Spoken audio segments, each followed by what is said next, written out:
আমি যখন ছোট ছিলাম খেলতে যেতাম মেঘের দলে। একদিন এক মেঘ বালিকা প্রশ্ন করলো কৌতূহলে, এই ছেলেটা নাম কি রে তোর? আমি বললাম ফুসমন্তর।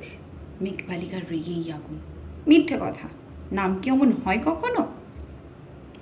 আমি বললাম নিশ্চয়ই হয়, আগে আমার গল্প শোনো।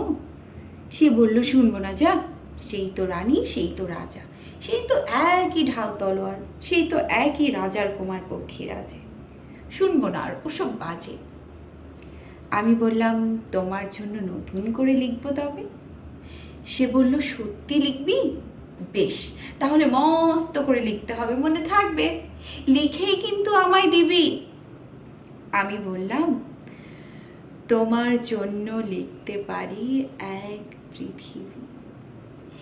লিখতে লিখতে লেখা যখন সবে মাত্র 2-4 পাতায়, হঠাৎ তখন ভূত চাপলো আমার মাথায়।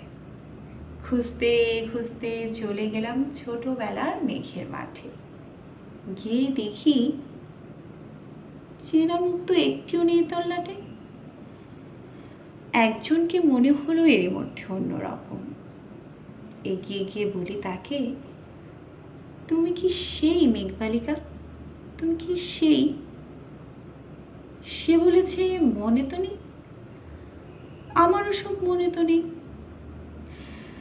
আমি বললাম তুমি আমায় লেখার কথা বলেছিলে। সে বলল কাছে আছে, ভাসিয়ে দাও গায়ের ছিলে। আর হ্যাঁ শোনো, এখন আমি মেঘ নই আর, সবাই এখন বৃষ্টি বলে ডাকে আমায়। বলেই হঠাৎ এক ফোসলায় চুল থেকে নখ আমায় পুরো ভিজিয়ে দিয়ে অন্য অন্য বৃষ্টি বাদল সঙ্গে নিয়ে মিশিয়ে গেল খরস্রোতায়, মিশিয়ে গেল দূরে কোথায়, দূরে কোথায়। বৃষ্টি